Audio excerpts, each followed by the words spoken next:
भक्ति करने से दुख नहीं मिलता, भक्ति करने से ज्ञान प्रकट होता है, हमको लड़ने की क्षमता आती है, हम इस संसार सागर से मुक्त होते हैं और दुख और सुख हमारे कर्मों का फल पहले निश्चित हो चुका है। उस समय समय पर आता रहेगा, कभी सुख आएगा कभी दुख आएगा। भक्ति सुख दुख से बचाकर भगवान की प्राप्ति के लिए, अगर हम कोई कामना प्रबल कर ले और भजन उतना है तो उसकी पूर्ति हो जाएगी, अगर कामना हम ना करें तो भगवान की प्राप्ति हो जाएगी। भागवत धर्म के जो नाम निरंतर जपना, दूसरों को सुख पहुंचाना, सारे कर्म भगवान को समर्पित करना, इसका फल मांगे भगवान की प्राप्ति।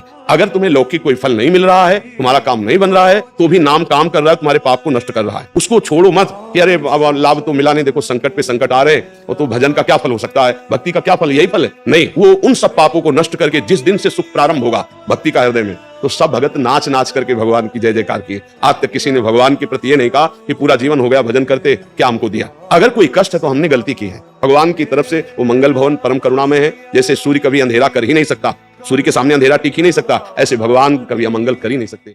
मत्तः परतरम नान्यत् किंचिदस्ति धनंजय, ये बात इतनी जोर की है, हम कैसे ये जीवन मुक्त कर देगी। समस्त दुखों से निपटने का एकमात्र उपाय, तुम समस्त चराचर जीवों में भगवान को देखना शुरू कर दो। बहुत बड़ी बात है ये।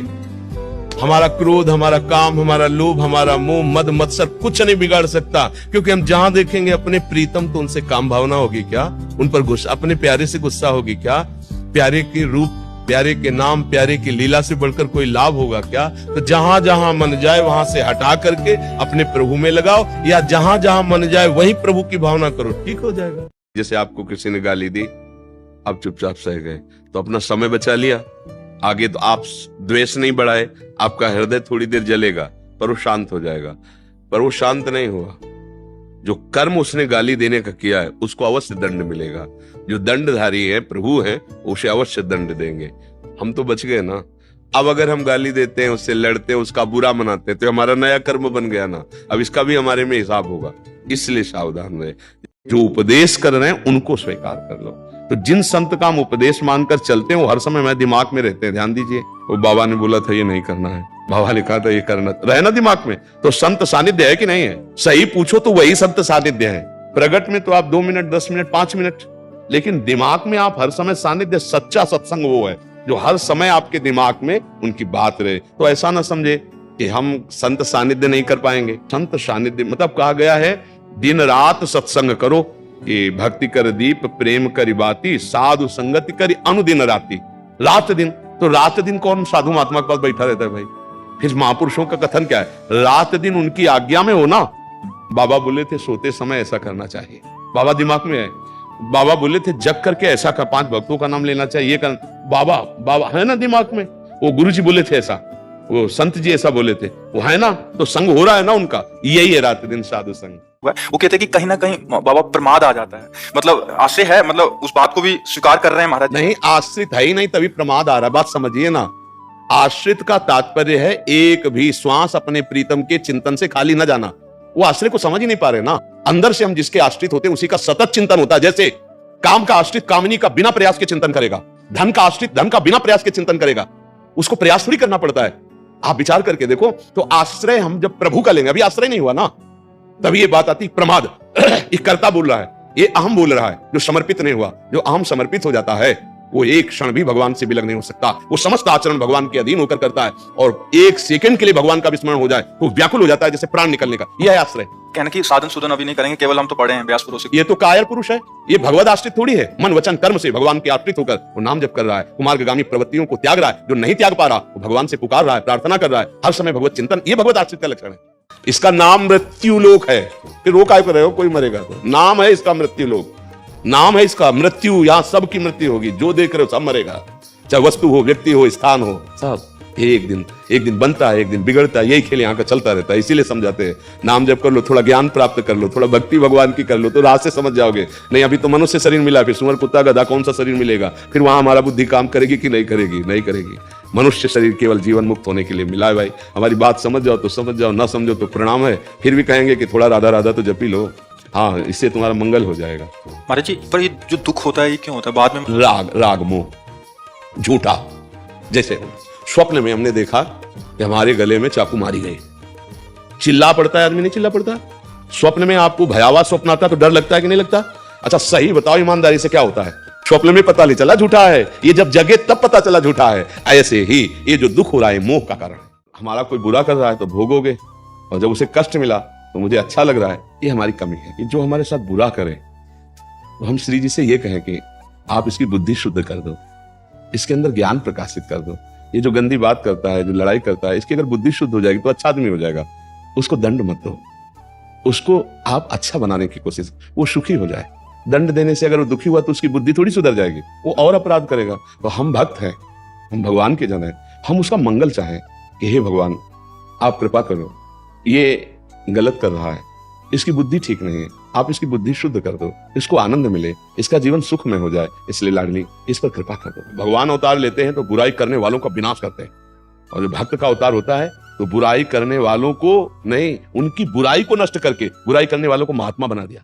अगर हमें बाहर से कोई या घर में ही कोई हमारे चरित्र पर बात आती तो फिर हम सहन नहीं करेंगे। जैसे हमारे परिवार का कोई सदस्य हमारे जब चरित्र पर जिसका अधिकार नहीं है और वो गलत दृष्टि रख रहा है, तो यदि हम उसको एक दो बार प्रार्थना कर देते हैं फिर भी नहीं समझ रहा है, तो दंड ही उपाय होता है ऐसी मनोवृत्ति को रोकने के लिए। अब जैसे घर में पति है, पति के परिवार के जन हैं, कुछ ऐसी बातें हैं जो समस्याएं घर गृहस्थी की होती है, उनको हम सहते हैं। मालूम मेरे अनुकूल पति वस्तुएं नहीं दे पा रहा है तो हम उसको सह जाते हैं कि हमारा प्रारब्ध भोग है, दूसरे हार पहनते हैं, अच्छे अच्छे वस्त्र पहनते हैं, मेरे पति के पास ऐसी सुविधा नहीं, तो हमको प्यार से मिलकर नमक रोटी खा करके हमें जीवन गुजारा करना है। हमको पड़ोस में नहीं देखना कि उसकी पत्नी के पास वो हार पति ला के दिए। ऐसी परिस्थितियों में, या जैसे सास ससुर हैं, उनका थोड़ा कटु व्यवहार है और हमारे पूज्य हैं, हमको उनकी सेवा की भावना रखनी है, हमको सहना है। अगर वो निंदा करते तो हमको सहते हैं। जैसे धर्म के विषय में, इष्ट के विषय में, राष्ट्र के विषय में, चरित्र के विषय में कोई गुंजाइश नहीं है सहन करने की। इसमें नहीं आएगा कि भगवान का अंश है, भगवान है और मैं ऐसा कहती हूँ तो मेरी भक्ति बाधा पड़ जाएगी। नहीं, सामने वाला यदि अधर्म आचरण करते हुए आ रहा है तो उसके लिए दंड रूपी पूजा अत्यंत आवश्यक है। कभी भाषा में अहंकार ना होना चाहिए, ये ध्यान रखना।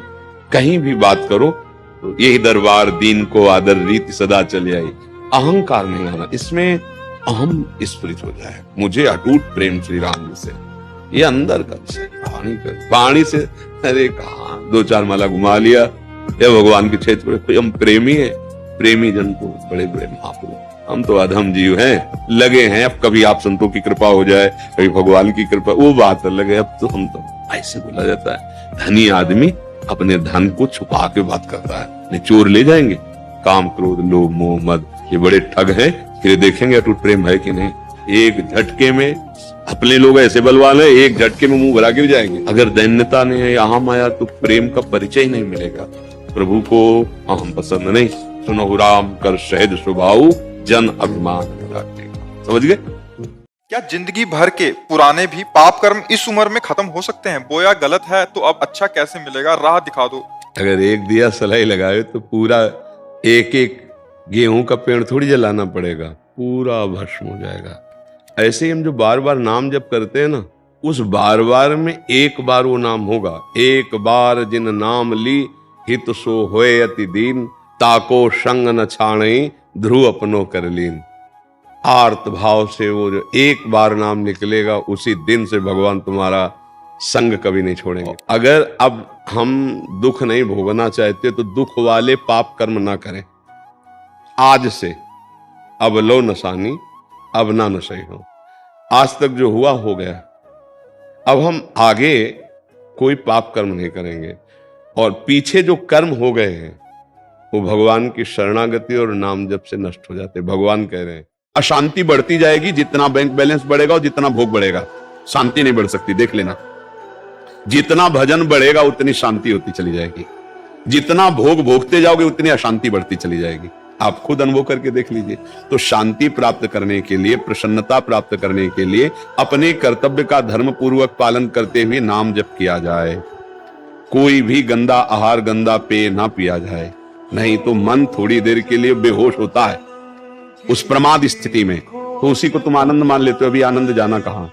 होश में चैतन्य होते हुए भी बेहोश रहना एक बड़ी अद्भुत स्थिति होती है, वो भगवान से प्राप्त होती है। आप भगवान के अंश हो, प्रकृति के अंश से आप कभी सुखी नहीं हो सकते हो। जो आपको हृदय से अच्छा नहीं लगता वो दूसरे के साथ व्यवहार ना करो। आत्मना प्रतिकूलानी परेशान न समाचरे।